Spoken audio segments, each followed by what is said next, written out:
I stood in the rare book section of City Central Library, the air thick with the scent of aged leather and dust, my fingers brushing the spine of a 17th century volume I'd been cataloging all afternoon. March 24th, 2025. Late afternoon sunlight slanted through the high windows, gilding the shelves I'd spent years tending. Silence wrapped me like a second skin, until it didn't. Still hiding among your precious books? Tyler's voice sliced through the quiet, sharp as a paper cut. I glanced up to find my brother leaning against a shelf, his designer suit a garish splash against the muted tones of my world. That smirk of his hadn't changed since we were kids. Smug, like he'd already won some game I wasn't playing. "Hello, Tyler," I said, keeping my tone even as I slid the book back into its protective case. "I didn't expect you here." My cardigan felt suddenly dowdy next to his tailored perfection, but I didn't flinch. He straightened, adjusting his cufflinks with a flourish that screamed money. "Mom sent me. She's worried you'll embarrass us at their anniversary party tonight, though." He cast a disdainful glance around. "I suppose it's too late for that." The library, my sanctuary, shrank under his gaze, but I met his eyes without blinking. "I'll be there," I assured him, standing to my full height. Even in flats, he towered over me, a fact he never let me forget. "And I'll dress appropriately." His grin widened, all teeth and no warmth. "See that you do. It's a big night. I've got news. Dad's golf buddies will eat it up." I nodded, letting him think I was impressed. The leather case clicked shut under my fingers, a small sound that steadied me. Tyler didn't notice the way my hands lingered, or the calm that masked something sharper beneath. He never did. "Don't trip over a book on your way out," he tossed over his shoulder as he sauntered off, leaving me alone again. I exhaled, already counting the hours until I'd turn his world upside down. Tyler lingered by the stacks a moment longer, his Rolex catching the light as he turned back to me. "Bought my third company this year," he said, voice dripping with pride. "Bennett Enterprises is a conglomerate now. Dad's over the moon, says I'm a real businessman." I nodded, feeling my hands tighten just enough to betray me if he'd been paying attention. He wasn't. "That's wonderful," I said, the words smooth as polished wood. "Congratulations." He didn't bother making his thanks sound sincere, just tilted his head like he was sizing up a disappointment. "You know, Lennox, there's still time to join the real world." He gestured vaguely at the shelves. "I could use someone to manage our corporate library. At least then you'd be doing something useful with all this." He paused, sneering. Knowledge. The way he said it made it sound like a stain I couldn't wash out. I smiled, thinking of the laptop locked in my office safe, the meetings I'd taken under a name he'd never guess. "I'm happy where I am," I told him, letting the words hang between us like a challenge he didn't hear. He shrugged, already turning away. "Your loss. 7 sharp tonight. And Lennox?" He paused at the exit, smirking again. "Try not to bring any books this time." I watched him go, his footsteps echoing off the marble floor. The library settled back into its hush, but my pulse didn't. Tyler thought he knew me. Thought I was the Bennett family's quiet failure, the 32-year-old sister who'd chosen ink over ambition. He'd never bothered to look closer, and that was fine. By tomorrow, he'd see just how wrong he'd been. I straightened my cardigan and headed for my office, the weight of my secret settling comfortably on my shoulders. I waited 5 minutes after Tyler left, long enough to be sure he wouldn't double back, before locking my office door. The space was modest, walls lined with books, desk scarred from decades of use. To anyone else, it screamed librarian, exactly as I intended. They never noticed the security system humming quietly in the corner, or the fact that my ancient desktop hid a custom-built core that could outpace most corporate servers. I opened my safe, pulled out the encrypted laptop, and powered it up. 3 windows snapped open. Video calls from Tokyo, London, New York. My real life flickered to the surface. "Good morning, Miss Maxwell," Grace Harper's voice came through, crisp and efficient. My assistant at 29 was sharper than most CEOs I'd met. The Nakamura deal is ready for final review. I scanned the documents on my screen, numbers and terms I'd memorized months ago. Thank you, Grace, I said, my voice steady. Has legal finished their assessment? She nodded. Yes, ma'am. The acquisition terms are solid. We can move whenever you're ready. I glanced at my watch. 5 hours until the party. Plenty of time. Schedule the signing for tomorrow morning, I instructed. And make sure everything's in place for the announcement. Already done, Grace replied, then hesitated. Are you sure about the timing? I thought of Tyler's smug face, the years of him dismissing me as the bookish Bennett, who'd never amount to much. Yes, I said, a quiet edge creeping in. Tomorrow morning will be perfect. I ended the call and leaned back, staring at the empire I'd built in the shadows. Maxwell Global Partners, no relation to Tyler's Bennett Enterprises, despite the echo, was one of the world's largest private equity firms. For 7 years, I'd run it while shelving books, a cover I didn't just tolerate, I loved. Who'd suspect a librarian of rewriting global finance? The salon was empty when I arrived, a perk of owning the building and keeping a standing private appointment. Stella Ortiz, my stylist and one of the few who knew my secret, waited with a grin. The usual? She asked, gesturing to a chair. Something more formal today, I said, settling in. Family event. She nodded knowingly. Ah, the famous Bennett anniversary party. Tyler was in earlier, talking it up to anyone who'd listen. I smirked, pulling out my secure phone to check emails. I'm sure he was. As Stella worked, I scrolled through updates on the Nakamura acquisition.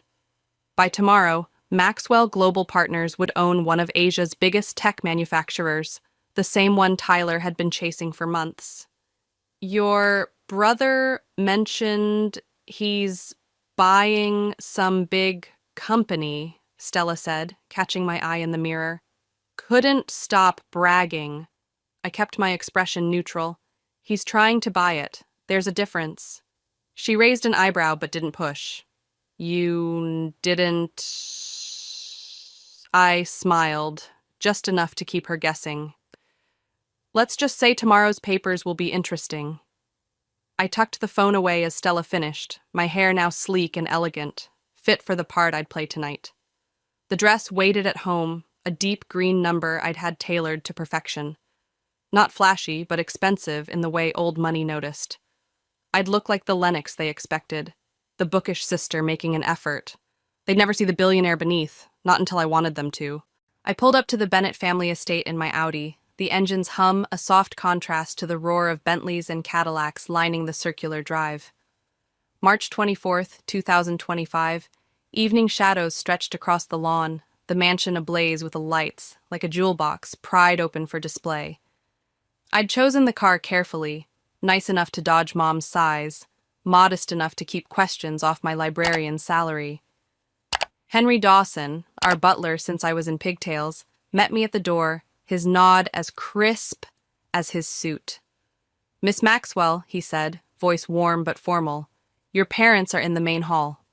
I stepped inside, the murmur of wealth washing over me, crystal clinking, a string quartet weaving through the air. Mom spotted me first. Margaret Bennett, 58 and still the picture of grace, glided over in a gown that cost more than my monthly rent, or so she thought. Darling, you look presentable, she said, her air kiss brushing my cheek. High praise from her, considering she'd never forgiven me for choosing books over boardrooms. Happy anniversary, Mom, I replied, returning the gesture. You look beautiful. She did, her elegance a shield against time. Dad's voice boomed across the hall before she could answer. There's my girl! Charles Bennett, 60 and tipsy already, waved me over to his circle of golf buddies. I wove through the crowd, dodging air kisses and polite nods about my little job. Walter Grayson, all silver hair and superiority, grinned as I reached them. Still messing with those books, Lennox? His tone made it clear what he thought of that. Someone has to preserve knowledge, I said, keeping my smile mild. They chuckled, indulgent, like I was a child with a quirky hobby. I let them laugh, my green dress catching the light just enough to fit their expectations. The night was young, and I had a role to play. The party hummed along, a sea of tailored suits and glittering jewels, until Tyler decided it was his stage. I stood near the fireplace, sipping champagne, when he raised his glass and called out, "Everyone!" The room quieted, heads turning to my brother, 35, and basking in it. His suit was new, sharper than the one he'd worn in the library, his Rolex flashing as he gestured. "I'd like to make an announcement," he said, voice carrying over the quartet's last notes. I leaned against the mantel, watching him play the Prince of Bennett Enterprises. "As some of you know, Bennett Enterprises has been growing fast this year," he began, pausing for effect. "Today, I'm proud to announce we're on the verge of our biggest acquisition yet. By next week, we'll own Nakamura Tech." The room erupted, claps, cheers, Dad beaming like Tyler had hung the moon. Mom dabbed her eyes with a monogrammed handkerchief, her pride a quiet echo of Dad's roar. "Wonderful, son!" Charles bellowed, clapping Tyler on the back. "A real businessman, just like your old man." I sipped my drink, letting the bubbles fizz against my tongue, the only sound I made. Tyler wasn't done. "The deal's not quite final," he added, grinning, "but my sources say it's just a matter of time. Papers are ready to sign." More applause, a wave of congratulations rolling toward him. He lapped it up, shaking hands, accepting praise, like it was his birthright. Then his gaze landed on me, sharp and smug. "What do you think, little sister?" he asked, his tone thick with condescension. "Ready to admit you backed the wrong horse?" The crowd tittered, eyes flicking to me, the bookish Bennett who'd never measure up. I met his stare, calm as the library at dawn. "I think," I said, pausing to let the words settle, "you shouldn't count your chickens before they hatch." He laughed, loud and dismissive, and the room followed, a chorus of indulgence. "Always so cautious, Lennox," he said, shaking his head. "That's why you'll never be more than what you are, hiding in your library while we build empires." I raised my glass slightly, a toast he didn't understand. LED channels flickered as I waited for him to turn away, but I stayed by the mantel, the fire's warmth a steady pulse against my back. Tyler thought he had me cornered. He had no idea what was coming. Dinner was served in the dining room, a masterpiece of mahogany and candlelight, the table set with china older than the house itself. I took my seat at the far end, a spot Mom had chosen to keep me from the important guests. The first course arrived, some delicate soup I barely tasted, as Tyler held court near Dad, regaling the table with tales of his business prowess. I kept quiet, spooning broth, nodding politely when someone remembered I was there. The air was thick with subtle insults, the kind I'd learned to let slide off me like rain on glass. Eleanor Grayson, seated beside me, leaned in, her perfume sharp and floral. "I just don't understand," she said, her voice low, pitying. "You were so bright in school, you could have done anything. Why waste your life with books?" She shook her head, her diamond earrings glinting. I set my spoon down, considering her question. In 12 hours, everything would shift, but for now, I stayed in character. "Books are never a waste," I said simply. "They teach us things aren't always what they seem." She frowned, clearly disappointed, and turned back to her soup. Across the table, Tyler's voice rose, recounting a deal he'd closed in Dubai. "The sheikh didn't know what hit him," he said, grinning as Dad laughed, a little too loud from the wine. Mom smiled tightly, her gaze flitting to me now and then, like she was checking I wouldn't ruin the night. "Lennox," she called down the table, "do try to mingle later." The Graysons brought their son, such a catch. I nodded, biting back a retort. They'd been shoving eligible bachelors at me for years, as if a husband could fix my failure. Walter Grayson chimed in from Dad's end.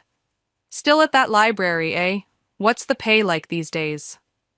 His chuckle invited others to join, a familiar hum of amusement. "Enough," I said, my voice mild, thinking of the penthouse I'd never let them see. "It suits me." Tyler caught my eye, smirking. Suits you to hide, you mean, he said. And the table laughed again, softer this time. I sipped my water, tasting victory they couldn't imagine. As dessert came, chocolate tarts with gold leaf, Tyler stood, glass raised.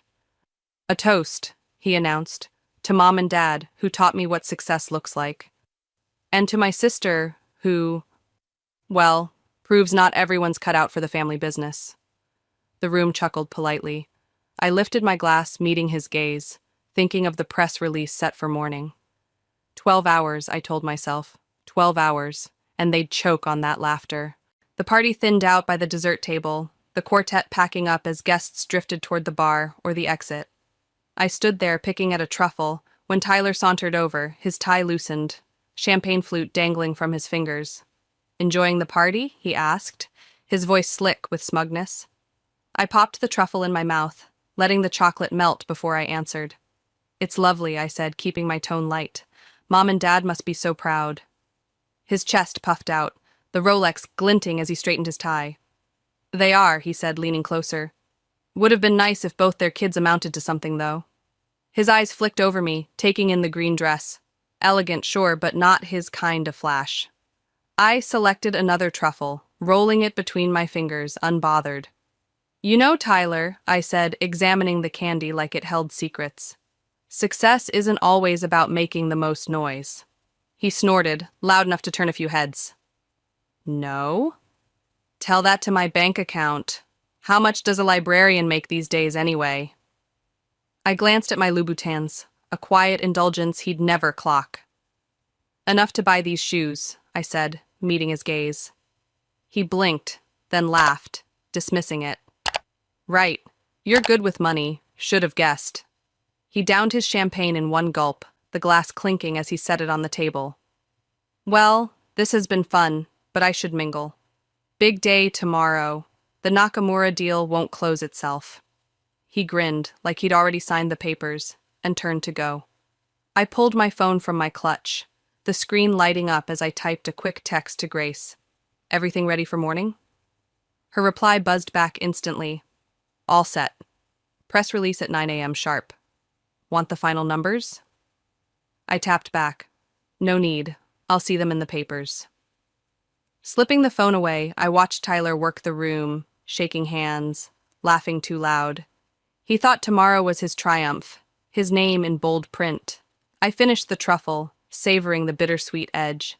He'd wake up to headlines all right, just not the ones he expected. The clock above the mantel read 11:45. I said my goodbyes, enduring one last round of pitying smiles. Do consider Tyler's offer, dear, Mom whispered, her cheek cool against mine. I drove home in the Audi, the estate's lights fading in my rear view. Tomorrow, they'd learn what I'd built while they mocked me, the librarian who'd outplayed them all. I smiled into the dark, the road stretching out like a promise. I stepped into the library at 8 a.m., sharp, March 25th, 2025, my sensible shoes tapping against the marble floor.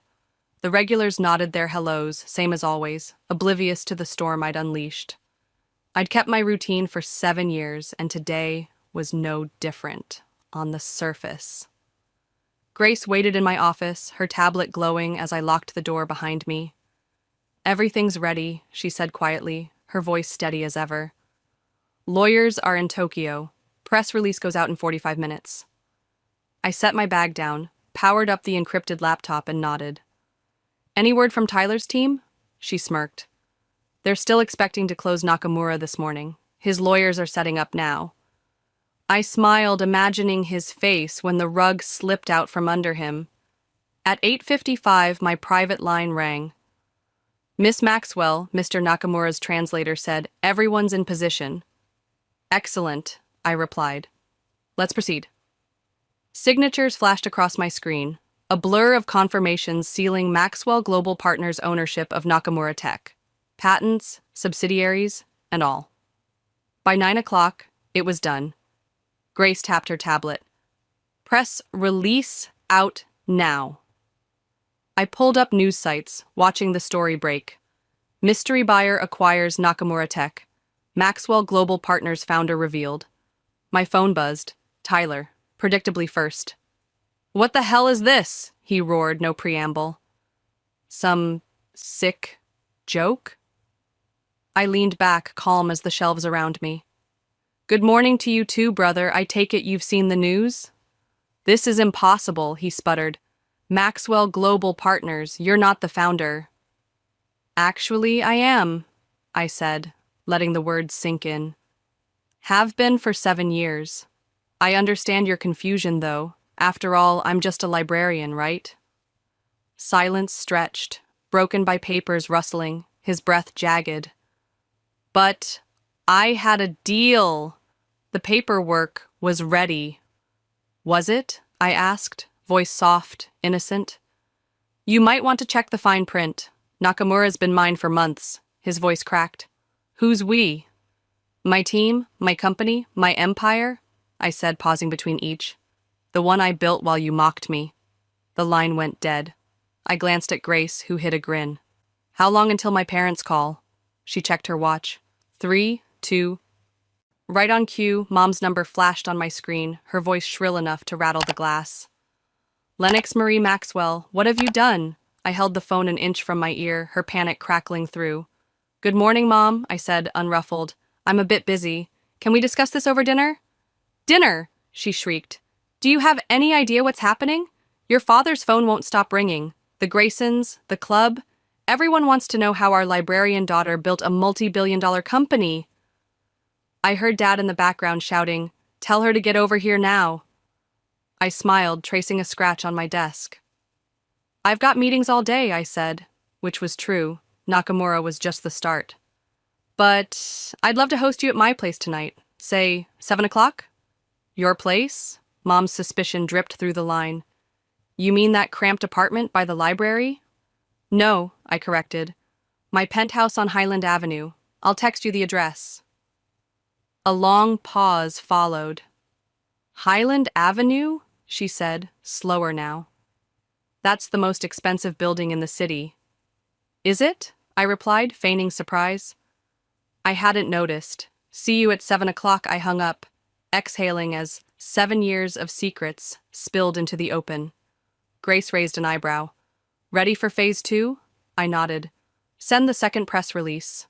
She tapped her tablet, and I watched the next wave hit. Maxwell Global Partners announces $50 billion merger with East Asian tech giants. The merger had been brewing for months, time to follow Nakamura like a 1-2 punch. By tonight, the business world would reel, and my family would face the daughter they'd dismissed. I stood, smoothing my sweater, and glanced out the window at the city I'd quietly conquered. Meetings stretched ahead, interviews, strategy calls, but I'd carved out dinner for them. They deserved to see the view from the top, even if it bruised their pride first. At 7 p.m., the penthouse elevator chimed, and Tyler stormed in, his swagger replaced by fury. Mom and Dad trailed behind, shell-shocked, with Henry Dawson hovering, unsure how to square this with the Lennox he'd known. Floor-to-ceiling windows framed the city's glow, my dining table set with understated elegance, catered by a restaurant I owned, naturally. "Welcome to my home," I said, gesturing to the view. "Drink?" Tyler ignored the offer, fists clenched. "How long have you been lying to us?" I moved to the bar, pouring a scotch, my movements deliberate. "Lying," I said, turning to face him. "I never lied. I'm a librarian. I love books. I just happen to run a global empire, too." "But why?"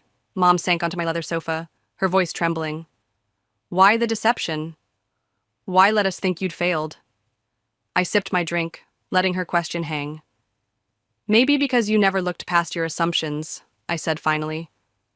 "You saw the disappointing daughter who chose books over business. I let you." Dad stood by the window staring at the skyline. "All this time," he murmured. "Those mysterious acquisitions, that was you?" Tyler cut in, flat and hard. "Maxwell Global Partners. The shadow empire reshaping the market." I smiled. "It has a nice ring, doesn't it? Though I prefer knowledge empire." "You taught me that, Dad. Knowledge is power." He turned, and for the first time, I saw respect in his eyes. The Nakamura deal, he said slowly. How long? 6 months, I replied. I've owned their subsidiaries for a year.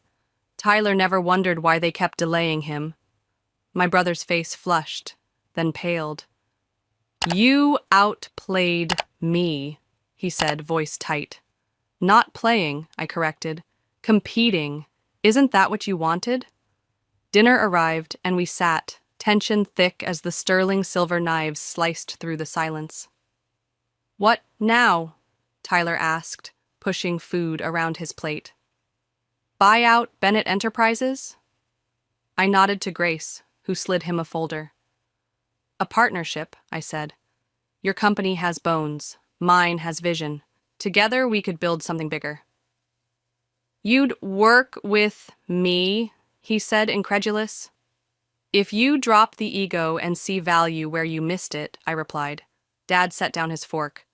She's right, Tyler, this is a chance. Mom dabbed her eyes. All those times we pitied you, she whispered. I softened. It's time to focus on substance, not appearances. By dessert, Tyler thawed, sketching ideas for our merger. Dad watched me, pride replacing his old bluster. I'd built this alone, but maybe they could join me now, if they learned the lesson. March 26th, 2025, I walked into the library at 8 a.m., nodding to the regulars in their usual spots. My face splashed across headlines, Lennox Maxwell, librarian turned billionaire. But they treated me the same, their quiet good morning, a comfort. I shelved a book, its weight familiar in my hands, as my phone buzzed. Tyler. Let's talk partnership. I smiled, whispering to myself, knowledge comes in many forms. 7 years of secrets had paid off, not in flash, but in something real. I was still a librarian, still loved books. I just happened to be a billionaire too. That was enough. The phone buzzed on my kitchen counter, its screen flashing a name that made my stomach twist. Rebecca. It was a Tuesday morning, the kind where sunlight spills through the windows of my childhood home, gilding the hardwood floors my father spent years restoring. I was halfway through my coffee, emails open on my laptop, when her call shattered the quiet. Rebecca never called to chat. Her voice always carried a barb, a challenge. At 32, I'd learned to brace myself for her games, but something about the timing felt off, like the air before a storm. I answered, my voice steady, curious to see what she'd planned this time. Alice, she began, her tone dripping with smug satisfaction. I've sold the house. Papers are signed, and the new owners move in next week. I hope you've learned your lesson about respecting your elders. The words hit like a slap, but I didn't flinch. The house she spoke of was my father's legacy, the one he left me when he passed 2 years ago. Every hand-carved banister, every stained glass window held memories of him. Memories Rebecca seemed eager to erase. I took a slow sip of coffee, letting her words hang in the air. The house, I repeated, keeping my voice neutral. You mean Dad's house? Don't play dumb, Alice, she snapped. The one you've been squatting in rent-free since your father died. That ends now. I found buyers who'll appreciate the property. Her words were sharp, meant to wound, but they only sparked a flicker of amusement in me. She had no idea about the meeting I'd had with Dad's lawyer, Mr. Harrison, days after the funeral. She didn't know about the documents we'd signed, the truth about who owned this house. That's interesting, I said carefully. And you're sure everything's legal? She scoffed, her confidence unshaken. Of course it's legal.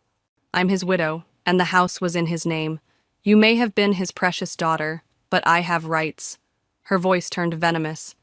Maybe next time you'll think twice before questioning my remodeling plans. There it was, the real reason. 3 months ago, I'd stopped her from gutting the house's historic charm, the features Dad had lovingly preserved. This sale was her revenge. I hope you got a good price, I said, my tone light, almost teasing. Don't worry about the price, she retorted. Just be out by next Friday. The buyers are eager to start renovations. I could picture her smirking, imagining me scrambling to pack, if only she knew. Thanks for letting me know, I said, my voice calm. Goodbye, Rebecca. As I hung up, a smile tugged at my lips. She thought she'd won, but she'd underestimated me, just as she'd underestimated Dad's foresight. I set my coffee down and dialed Mr. Harrison. This was about to get interesting, and I had a front row seat to watch her carefully laid plans unravel.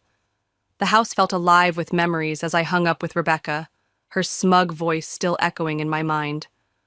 At 32, I'd lived in this American home, sprawling across 3,000 square feet of history, my entire life, except for college.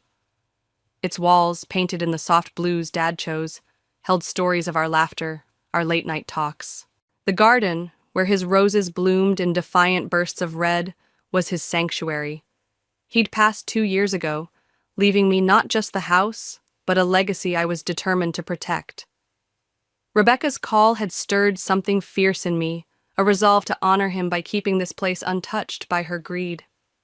5 years ago, when I was 27, Rebecca entered our lives. Dad married her in a quiet ceremony, and at first, she played the part of the caring stepmother perfectly. Her smiles were warm, her words sweet, promising to blend into our family. But after the wedding, her mask slipped. She'd make snide comments about my close bond with Dad, suggesting I was too old to be so attached. She'd rearrange Dad's study, move his old records to storage, and push to redecorate rooms he'd spent decades restoring. The hand-carved banisters, polished to a gleam, were outdated to her. The stained glass windows, casting rainbows across the living room, were gaudy. Dad saw through her eventually, but by then his health was fading, his strength sapped by an illness that seemed to come from nowhere. 3 months ago, her true colors flared. She announced plans to remodel the house, to rip out the hardwood floors and replace the roses with a modern patio. I fought back, citing the house's historic value, its place in our family's heart. She backed down, but her eyes burned with resentment. Now, her attempt to sell the house was retaliation, a power play to erase Dad's memory and assert her control. But she didn't know what I knew, what Dad had ensured I'd understand when the time came. I thought back to a night in his final months, when Rebecca was at her weekly spa appointment. He called me into his study, his voice weak but urgent. "Alice," he'd said, using the nickname he'd given me as a child. "Trust me. Things aren't what they seem with Rebecca. I've made arrangements. When the time comes, see James Harrison. He'll explain everything." I'd wanted to press him, to ask what he meant, but his eyes were heavy with exhaustion. 2 weeks later, he was gone, leaving a void that Rebecca wasted no time trying to fill. Days after the funeral, I met Mr. Harrison at his office downtown, a small space cluttered with legal books and framed photos of his grandkids. He was warm, his voice steady as he laid out Dad's plan. The house, he explained, was never solely in Dad's name. Through a series of legal maneuvers, trusts, and transfers I didn't fully grasp, Dad had protected it, ensuring I was the sole beneficiary. Rebecca's claim as his widow was meaningless. She had no legal right to sell. "Your father saw this coming," Mr. Harrison said, a glint of admiration in his eyes. "He wanted you safe, and this house preserved." I walked through the house now, my fingers tracing the door frames Dad had sanded smooth, the window seats where we'd read together, the garden path lined with roses he'd tended. Each step grounded me, reminding me why I'd fight for this place. Rebecca thought she could erase Dad's legacy with a signature, but she'd miscalculated. She didn't understand the depth of his foresight, the strength he'd instilled in me. I picked up a photo from the study, one of us painting the living room, both covered in specks of blue but grinning. It was a reminder. This house wasn't just walls and windows. It was us, our laughter, our love, our unshakable bond. Rebecca's scheme was bold, but Dad's plan was smarter. And I was ready to see it through, to let her overconfidence lead her straight into the trap he'd set years ago. Rebecca's call had left a bitter aftertaste, but as I stood in the study, surrounded by Dad's books and the scent of old wood, I felt a quiet certainty. Her smug declaration about selling the house was a misstep, a move that would unravel her plans faster than she could imagine. At 32, I'd learned patience from Dad, how to wait, watch, and let others reveal their flaws. Now, with the house's future at stake, I was ready to act, not with anger, but with the precision he'd taught me. I picked up my phone and dialed Mr. Harrison, the lawyer who held the key to Dad's carefully laid trap.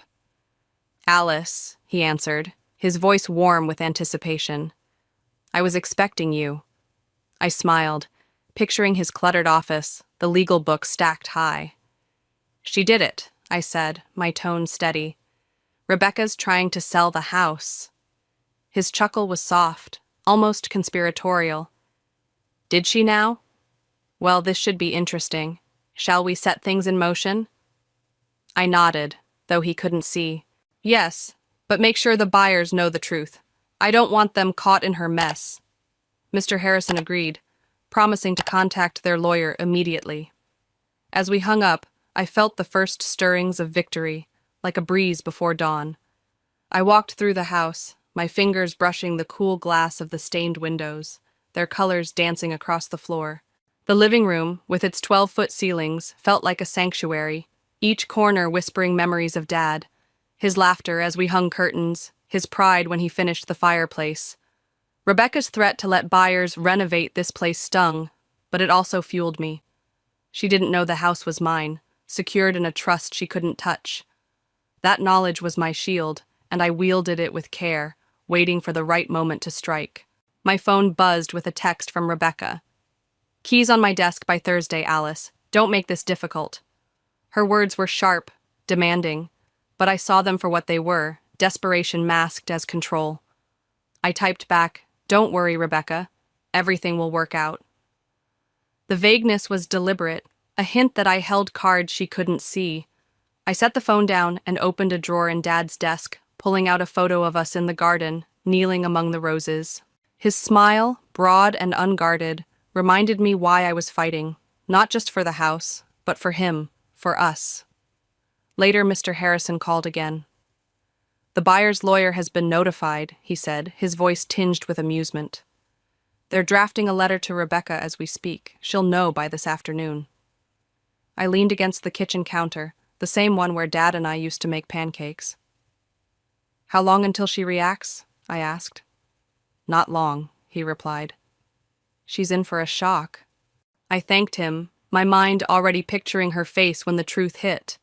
The house, with its 3,000 square feet of history, wasn't hers to sell. It was mine, and I'd protect it, not with shouts, but with the quiet strength Dad had always admired. The afternoon sun was low, casting long shadows across the garden when Rebecca's Mercedes screeched into the driveway. I was kneeling among Dad's roses, their petals soft under my fingers, when the car door slammed. Her heels clicked furiously on the stone path, and I looked up to see her storming toward me, a crumpled letter in her hand. At 32, I'd faced her barbs before, but this was different. Her carefully polished facade was cracking, rage spilling through. I stayed seated, my calm a deliberate contrast to her fury, ready for the confrontation I'd known was coming since her call. "You conniving little witch!" she screamed, thrusting the letter at me. "You knew about this all along." The paper, marked with a lawyer's letterhead, trembled in her grip.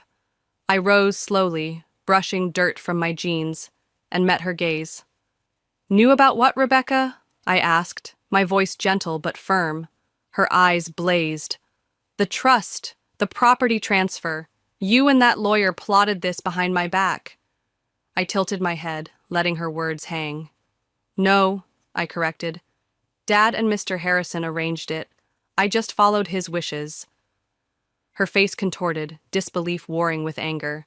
"Your father would never do this to me. This is a mistake." I stepped closer, the rose's scent grounding me. "He did exactly this, to protect me and the house. He saw through you, Rebecca. He knew what you'd try after he was gone." She flinched, her designer heels sinking into the soft soil. "That's impossible," she spat. "He trusted me. He loved me." I raised an eyebrow, my voice quiet but piercing. "Did he? Or did he let you think he did?" The color drained from her face as the truth sank in. I pressed on, each word measured. "The house was never in his name. He transferred it to a trust years ago before he met you. I'm the sole beneficiary. You had no right to sell it." Her hands shook, crumpling the letter further.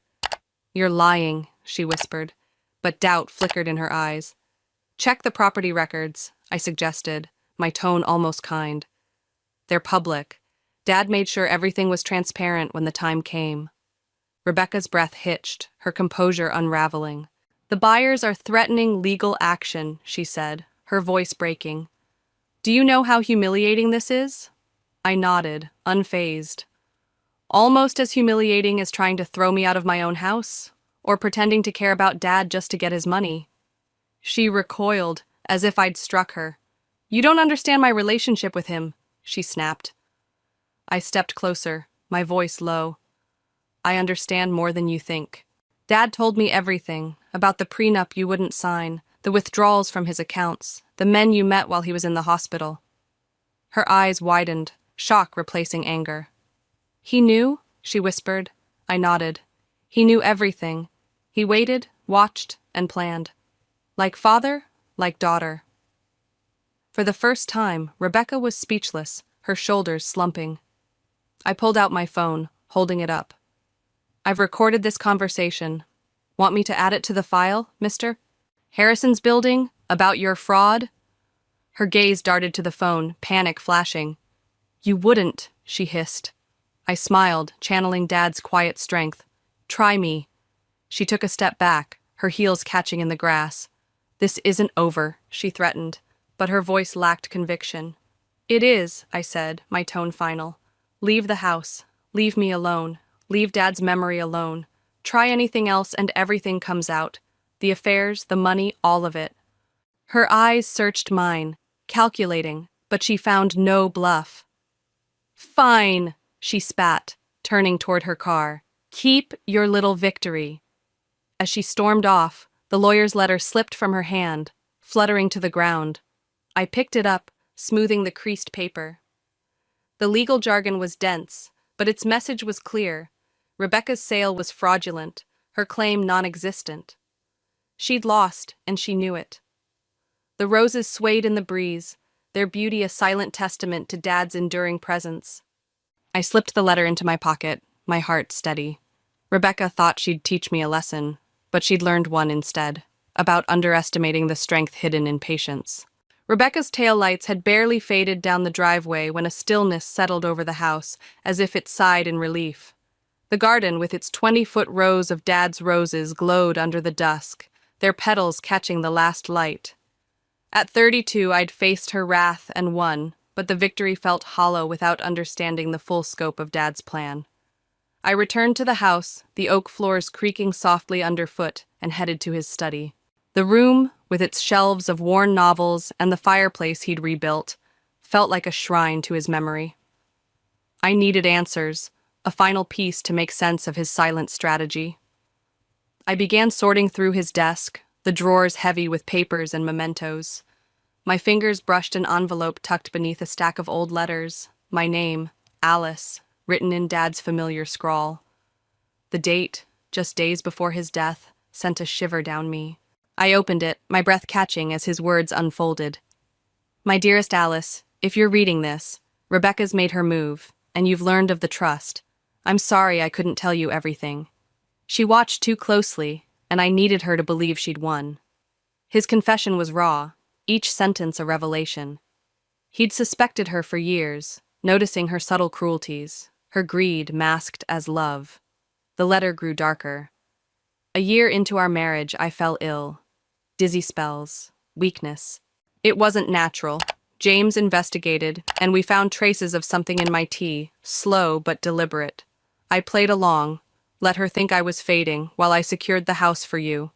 My hands trembled, rage and grief colliding. Rebecca hadn't just schemed for the house. She'd tried to steal Dad's life.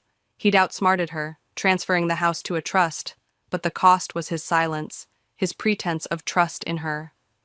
"Forgive me for seeming distant those last months," he wrote. "It was to protect you."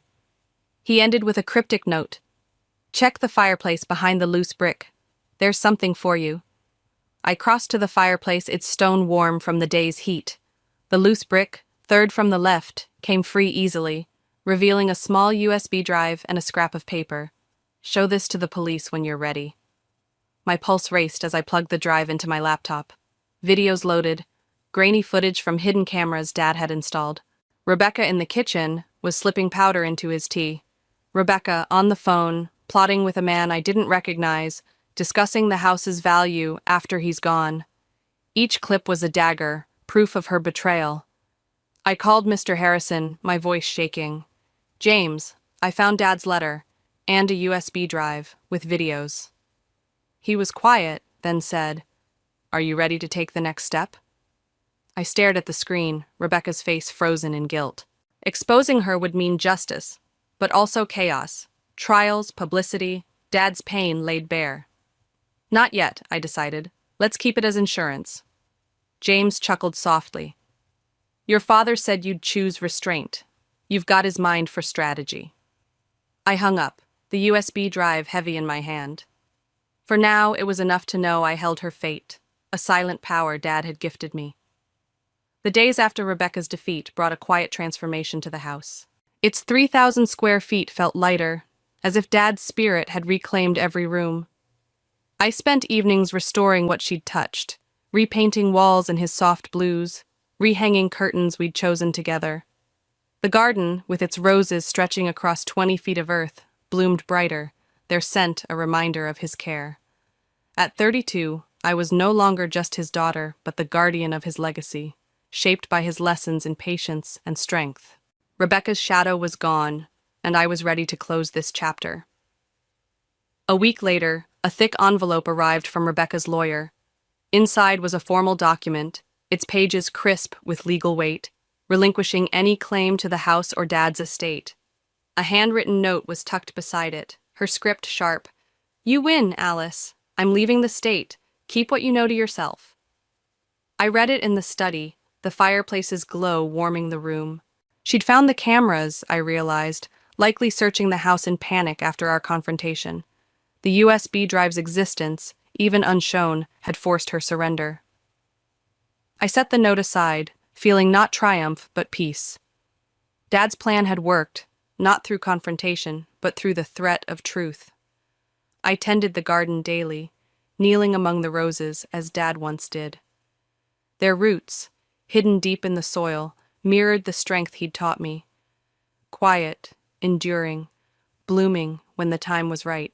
One evening, as I pruned a thorny stem, I felt him near, his voice almost audible. "The strongest roots grow in silence, Alice, hidden until they're needed." I smiled, the shears steady in my hand. He'd known this day would come, had prepared me for it with every cryptic word, every careful choice. The USB drive remained behind the fireplace brick, a silent guardian. I didn't need to use it. Rebecca's departure was proof enough of its power. The house stood as it always had, its stained glass windows casting rainbows, its banisters gleaming under my touch. It was more than a home. It was a testament to Dad's love, his foresight, his unshakable belief in me. I walked through its rooms, the floors creaking softly, and felt a completeness I hadn't known since his death. Rebecca had tried to steal this place, to sever our bond, but she'd failed. In the garden, under a sky streaked with dusk, I looked at the roses, their petals unfurling in perfect defiance. They were Dad's heart, and now mine, tended with the same care he'd shown. His final lesson echoed. Timing was everything. I'd waited, watched, and let Rebecca reveal her nature, just as he'd done. The house, with its history etched in every beam, was safe. Somewhere, I knew Dad was smiling, his quiet strength alive in me. As I clipped a rose and set it on the kitchen table, I whispered, "We did it, Dad."